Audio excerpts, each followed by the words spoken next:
Hello ನಮಸ್ಕಾರ. ಇವತ್ತು ನಾನು ದಾವಣಗೆರೆ ಸ್ಟೈಲಿನ ಟೊಮಾಟೊ ಚಟ್ನಿ ತೋರಿಸ್ತಾ ಇದ್ದೀನಿ. ಹೋಟೆಲ್ ಸ್ಟೈಲಲ್ಲಿ ಮಾಡುವಂಥ ಟೊಮಾಟೊ ಚಟ್ನಿ ತೋರಿಸ್ತಾ ಇದ್ದೀನಿ.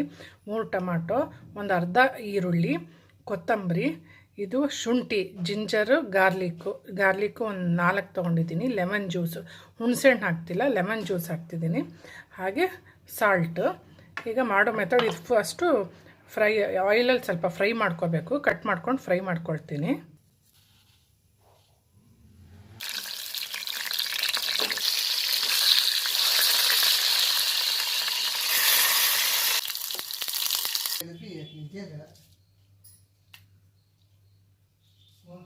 ಎಲ್ಲ ಸಿಪ್ಪೆ ತಕ್ಕೊಳ್ರಿ.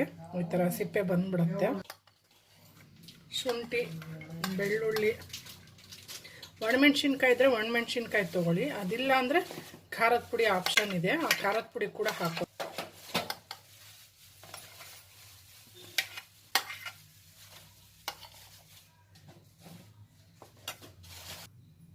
ಲೆಮನ್ ಜ್ಯೂಸ್ ಹಿಂಡ್ತಾ ಇದ್ದೀನಿ.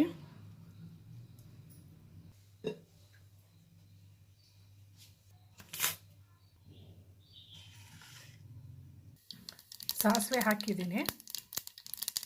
ಎಣ್ಣೆ ವೇಸ್ಟ್ ಮಾಡಬೇಡ್ರಿ, ಅದೇ ಎಣ್ಣೆಗೆ ಹಾಕಿದ್ವಿ ಟೊಮಾಟೊ. ಇದರಲ್ಲಿ ಹಾಕಿ ಒಂದು 2 ಮಿನಿಟ್ಸ್ ಕೈ ಆಡಿಸ್ರಿ. Tomato chutney, Davanagere special tomato chutney ready ಆಗುತ್ತೆ.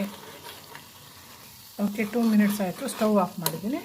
ದಾವಣಗೆರೆ ಸ್ಪೆಷಲ್ ಬೆಣ್ಣೆ ಸಾರು chutney ready. Okay, bye bye guys.